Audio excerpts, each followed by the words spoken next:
Hello everybody and welcome to a brand new Elder Scrolls Online guide video with me, Sherman. Today guys, we are taking a look at the Necromancer skill line, and we're going to go from start to finish, talk about the skills, and then in another video I'm going to do coverage of my thoughts of the class. So yeah, let's get started.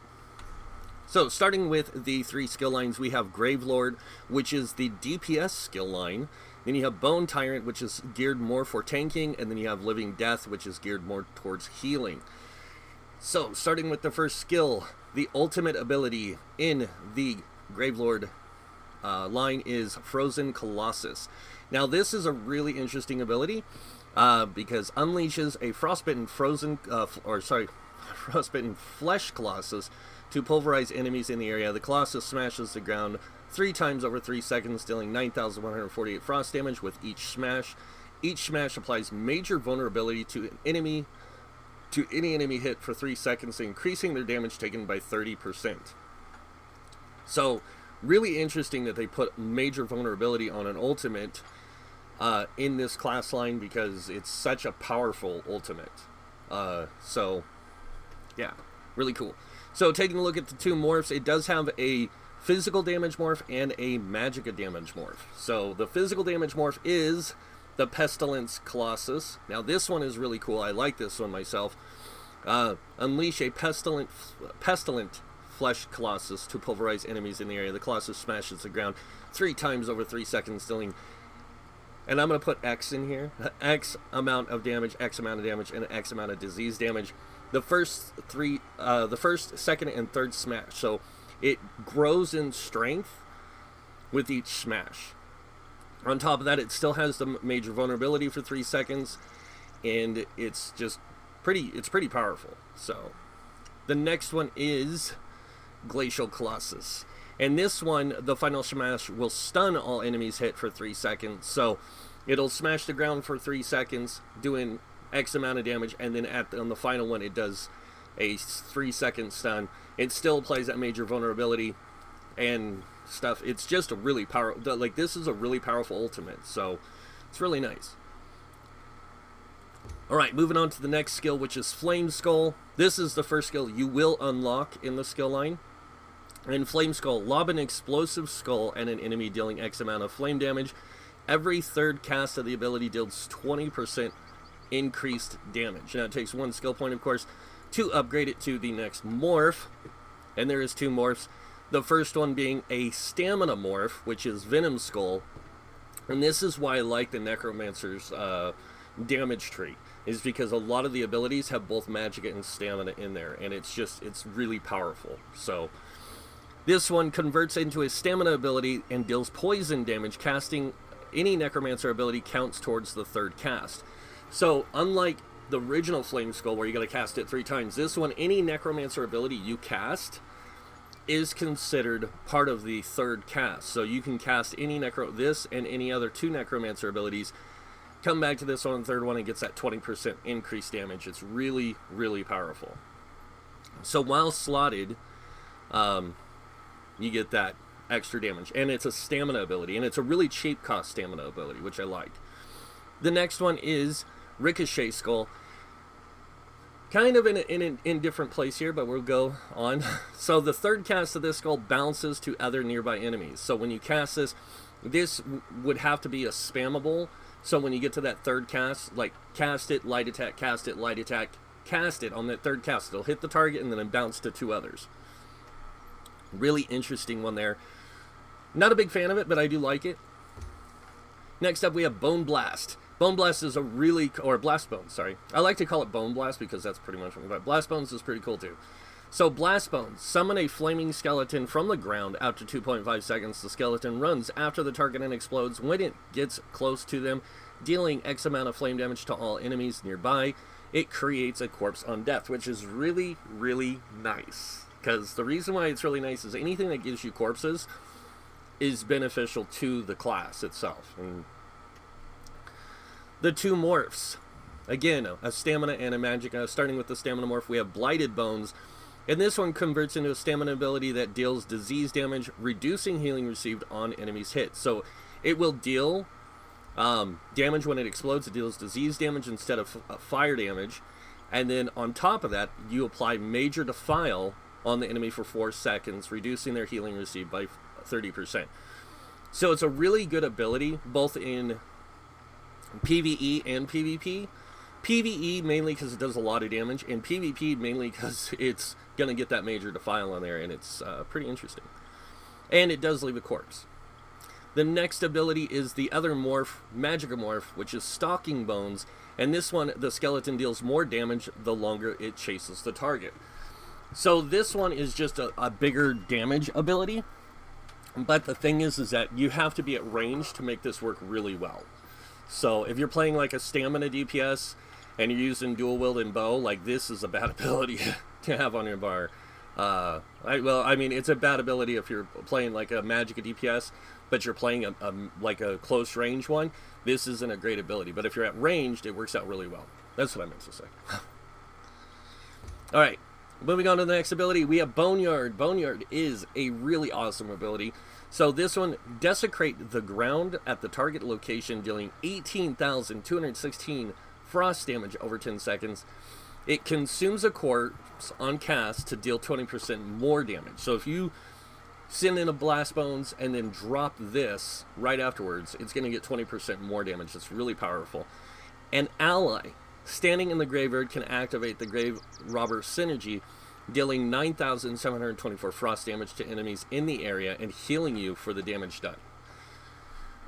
Really good. I like this ability. 2 morphs, both of them are Magica. This is the only ability in the tree that has a Magica, doesn't have a Magica stamina morph.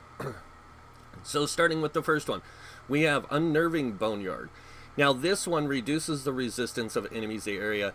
This is probably by far my favorite one of this because it puts that Major Breach, Major Fracture, and that lasts for 10 seconds. So you apply this, it lasts for 10 seconds, that Major Breach and Major Fracture.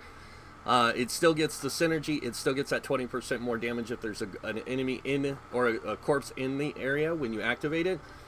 So it's really powerful. The next one is amazing. This is a great ability. This is one I like to use on a tank, and that is an Avid Boneyard. And this one, you can use your own synergy. So if you're playing a tank that's running a synergy set, that whenever you activate a synergy, you get some kind of benefit. This is a really powerful set or skill because of the fact that you can activate the synergy yourself. That means you can activate your own synergy bonuses the set might have. So it's a really good one on a tank. It's a really good one for DPS still. So, all right, moving on. Skeletal Mage. Skeletal Mage is a really cool ability. I love this ability.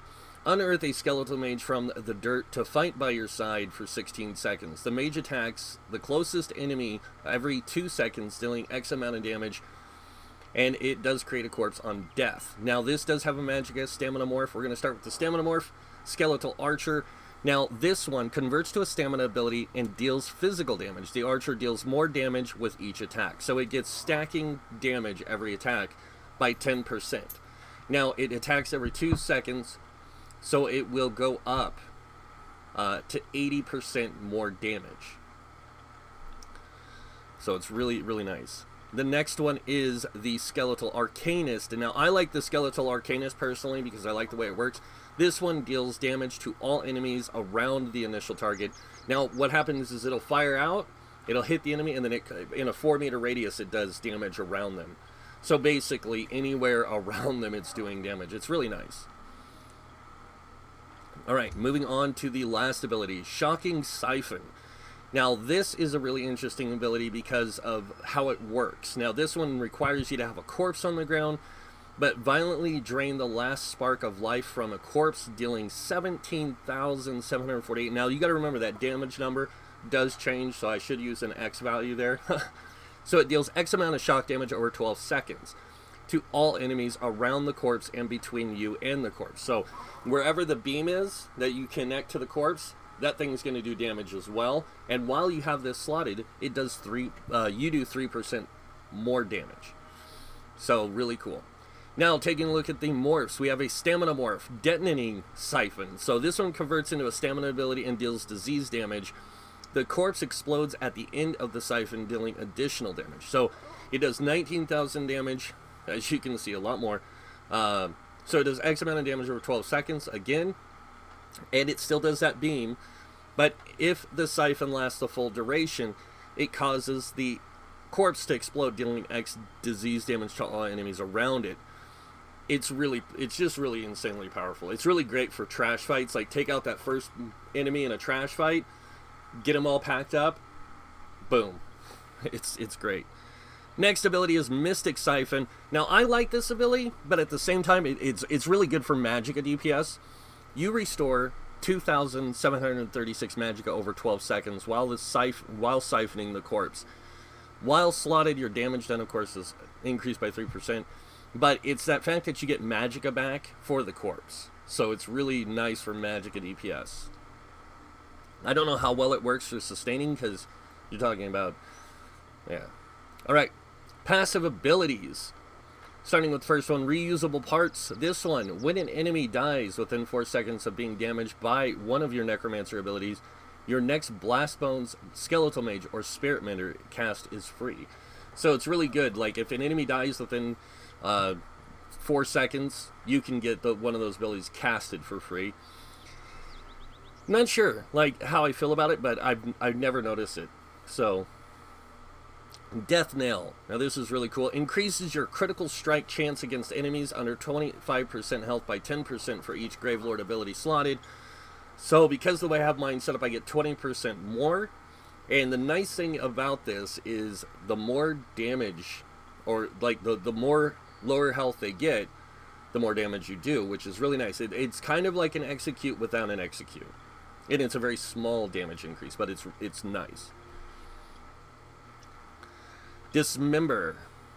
While a Gravelord ability is active, your spell and physical penetration is increased by 1,500. So if you have a Skeletal Mage up, Boneyard, Blast Bones, it will give you 1,500 spell and physical penetration. It's really insane. Rapid Rot. Increases the damage done with damage over time effects by 10%. So if you have any of these abilities or damage over time, you do increase them, or any of your abilities are damage over time, you increase them by 10%. It's yeah. Alright, Bone Tyrant. Now we are into the tank line, starting with the ultimate Bone Goliath transformation. This is a really awesome ability. Become a horrific Bone Goliath, increasing your max health by 30,000 for 20 seconds, and then immediately restoring 30,000 health. While transformed, your light attacks restore X amount of health, and your fully charged heavy attacks restore X amount of health. This ability scales off your max health. So only the heal is based on your max health, but it's a really good way to sustain yourself. So, especially as a tank. Now, it does have two morphs. One's more of a tanking morph, one's more of a damage-dealing morph, no lie. So the first one, Pummeling Goliath. This one, gain an AoE bash attack. This is kind of, I like to say this is more of the damage morph, because you get this physical damage bash attack. But again, at the same time, you could use it as a DPS kind of thing. And then the other one is the Ravenous Goliath. And this one, gain an aura that drains nearby enemies of their health. So this one will deal X amount of damage to the enemies every second and heal you for that amount of damage. This is really great for tanks. If you're having health sustain issues, you pop the ability, you get that 30,000 max health, 30,000 restore health, and then you get the heals from the light and heavy attacks, and then you get that aura. So it's just a really powerful ability. But it does take a lot of ultimate. Alright, moving on. Death Scythe.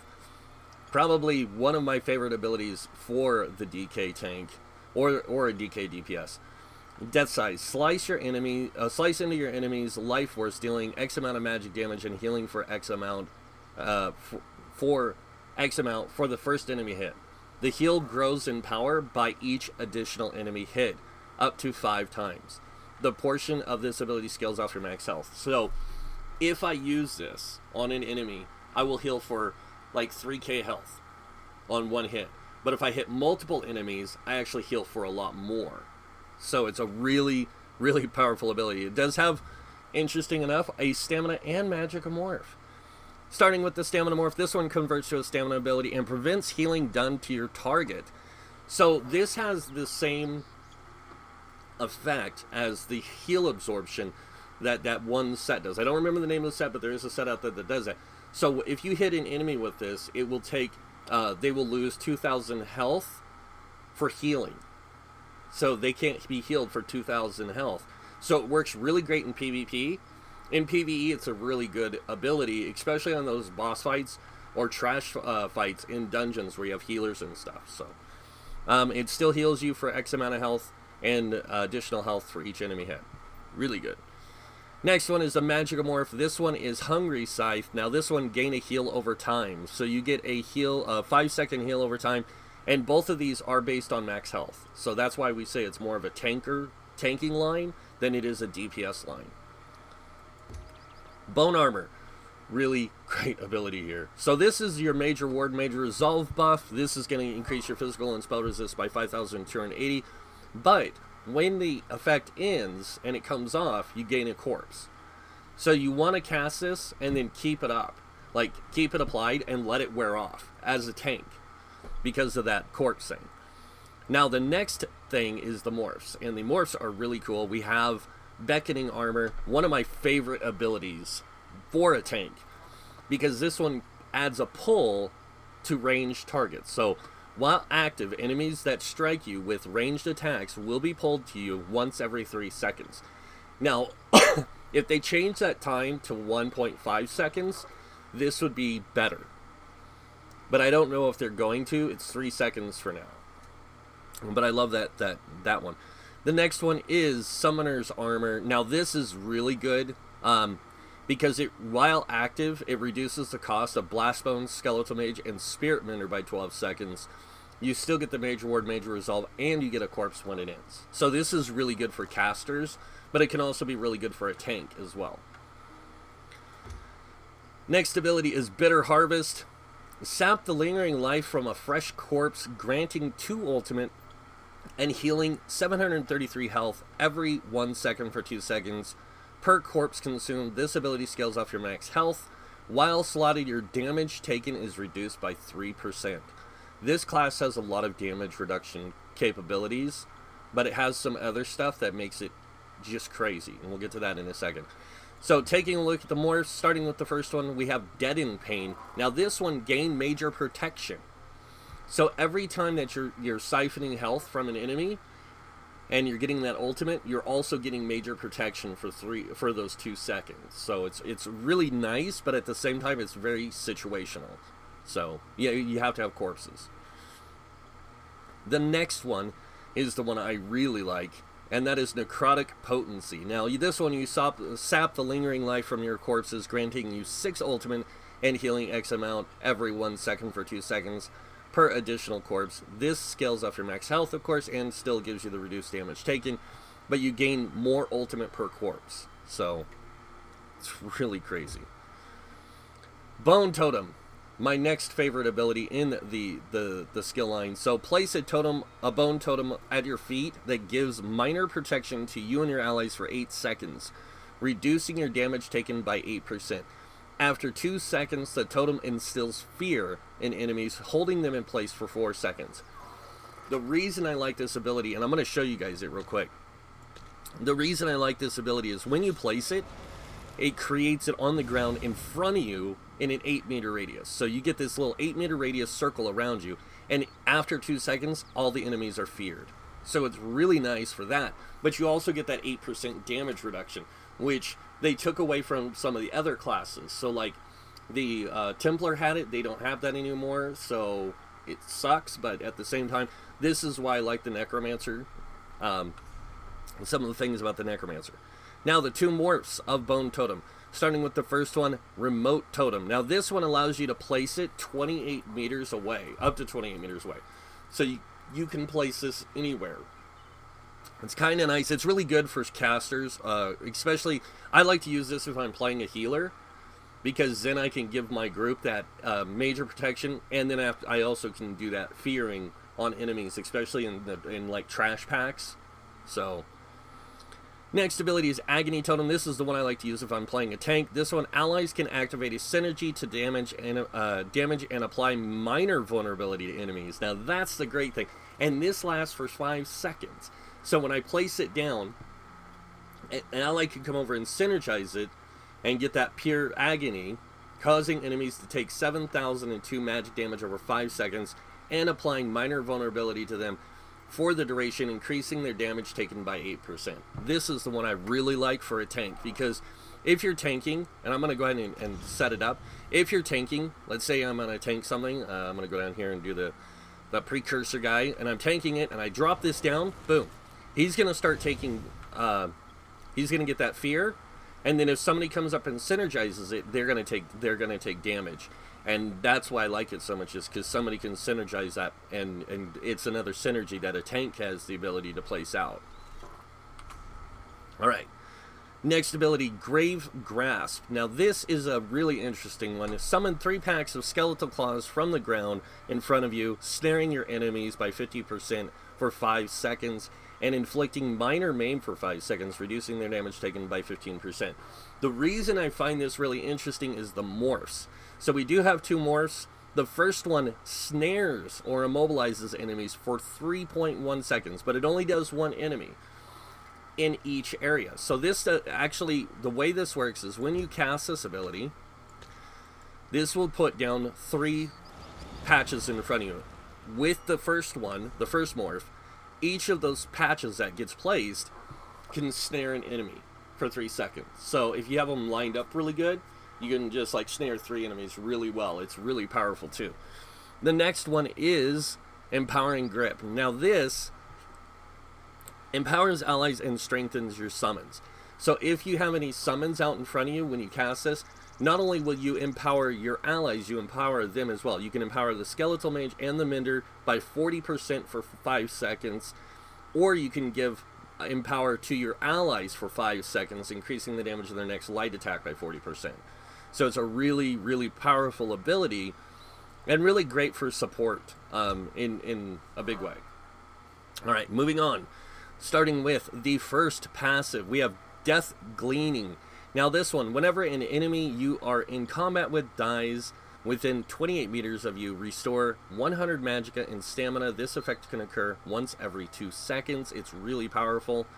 So anytime you kill an enemy, you get this 100 stamina and magicka. It's crazy. Next, you have Disdain Harm. Reduces the damage taken from damage over time abilities by 10% while you have a Bone Tyrant ability active. So anytime you activate one of these abilities, so if you have your Bone Armor active, you are going to get 10% damage reduction from damage over time effects. It's really nice. Next up, you have Health Averts, whatever. I'm probably pronouncing it wrong. This one increases your healing taken by 2% for each Bone Tyrant ability slotted. It's really just a really powerful way to increase your self-healing. Next one, we have Last Gasp. Now, here's the thing you have to know about Last Gasp. Before I even go over it, you don't have to have any abilities slotted. You will gain 2,000 max health just for the passive, and that is insane. Every Necromancer I've ran across in the PTS has had anywhere between 19k and like 22k to 24k health because of this passive. So really nice benefit to people who want to have a little bit more health.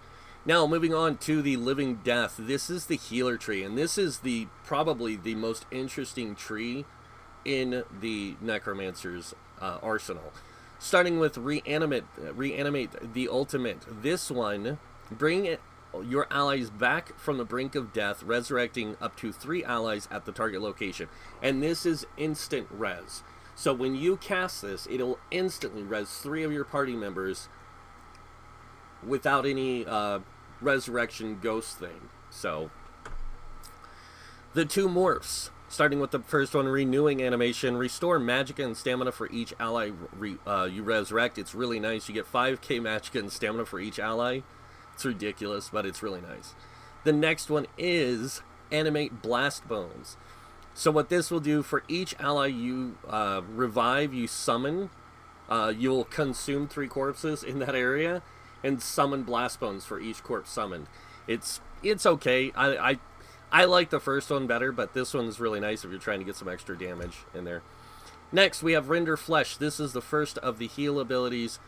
And this one, sacrifice your own power to repair damaged flesh, healing you and your allies in front of you for 6,766 health, but applying Minor Defile to yourself for 4 seconds, reducing your healing received and health recovery by 15%. Really dangerous on any healer to have Minor Defile. But we'll get to the best part about this ability here in a second. So really, and it's a really powerful heal. It's almost as powerful as Healing Spores or Breath of Life. So first morph, Resistant Flesh. Grant resistances to the target equal to half the amount healed. So this one, your target's spell and physical resistance equals half the amount healed for 3 seconds. So if I'm casting this, I almost want to say this is better than Combat Prayer, but not in the sense that a lot of people think. Like, the reason I say that, like, if you're having trouble getting through dungeons, Combat Prayer this, Combat Prayer this, Combat Prayer this, that's all you need to do, and you'll keep your group alive. Like, it's insane how powerful this ability is, because that's a lot of resistances you can give out. The next one is Blood Sacrifice. So this one consumes a corpse to heal a second target. So this one will heal you or an ally in front of you for X amount of health, and giving you Minor Defile. But if you consume a corpse, it'll heal another ally, which is really nice. So I like that. Next is Expunged. Now this is definitely different. So the first one, main one, is Embrace the Power of Death, removing up to 2 negative effects from yourself. While slotted, the cost of your abilities are reduced by 3%. Yeah. And it also removes negative effects. Then you have 2 morphs, starting with the first morph. Expunge and Modify. Restore Magicka and Stamina for each negative effect removed. So this will restore 500 Magicka and health, or 500 Magicka and Stamina for every negative effect you remove. This is really powerful. It does cost health, about 2k, but it's really powerful. The next morph is Hex Proof. Now this one increases the amount of negative effects removed, so you can remove up to 4 negative effects, still get that negative, or get the cost reduction, but you don't get any other major benefits. So it's like, I like this one, Expunge and Modify. Excuse me for coughing, guys. Next we have Life Amid Death. Now this is a really interesting one. Reduce residual fragments of fallen souls at the target location, healing you and your allies for 4,550 health. Consume a corpse on cast to continue to heal you and your party in the area for X amount of health over 5 seconds. So really interesting heal. This one requires a corpse, but at the same time it's just really powerful. Alright, moving on now to the different morphs. Renewing Undeath. Now this one consumes a corpse, also removes negative effects. So this will remove up to 3 negative effects and continue to heal you and your allies. So it's a really great purge. It's really nice. But you have to have a corpse. I think you have to have a corpse. Yeah, you have to have a corpse for the thing. So the other one is Enduring Undeath. So can consume multiple corpses to increase the duration of the heal over time. And I've seen people do this, and I got like a 12-second or a 15-second heal. It was crazy. So really powerful. Next is the Spirit Mender. This is a summons. This is kind of interesting. So you conjure a ghost spirit to do your bidding and stay by your side for 16 seconds. The spirit heals you or the lowest health ally around you every 2 seconds for X amount of health. It creates a corpse on death. Now it does have 2 morphs. Spirit Guardian, some of the damage you take is transferred to your spirit instead, so it'll take 10% of the damage you take. So it's really nice. And then you have Intensive Mender. This one heals for more. So it heals 3 times the amount, but it lasts half as long. So it only lasts 8 seconds instead of 12, or 16. Really, really nice, though. I like them both. Moving on, Restoring Tether. Now this by far is like one of my favorite ones and most interesting ones.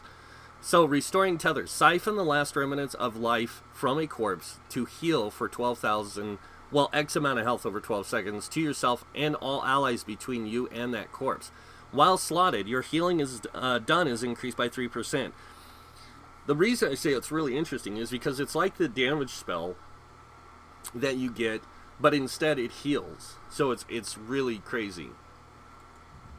Both morphs, starting with the first one, Braided Tether.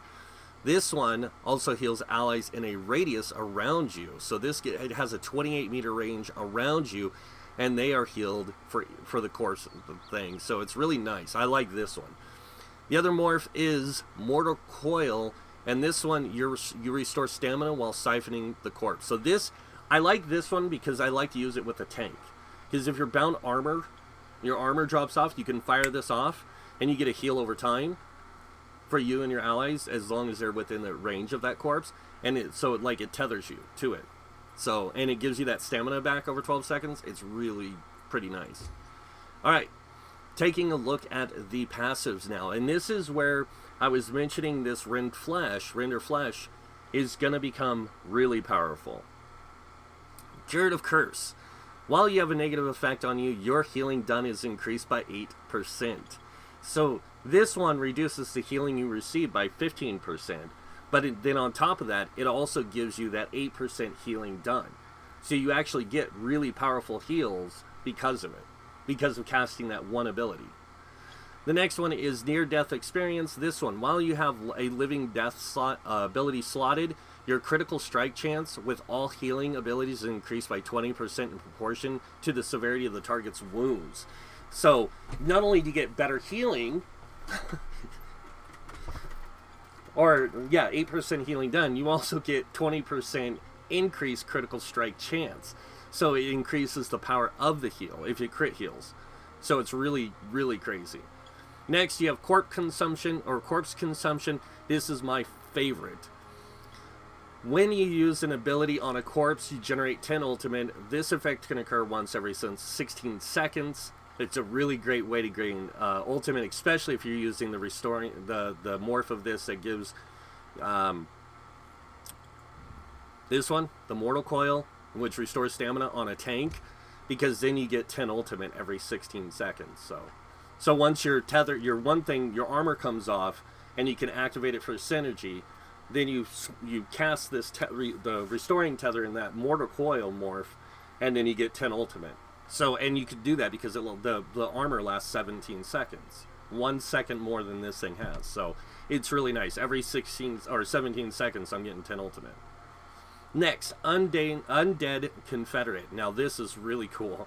While you have a Necromancer summon active, your magicka and stamina recovery is increased by 300 on both. So like if I have, for example, even on my front bar, if I have Skeletal Mage equipped and I cast it, my recovery goes up by 300, both magicka and stamina. So it's a really, really powerful thing to have that there. And the nice thing is it even works when you use a pot.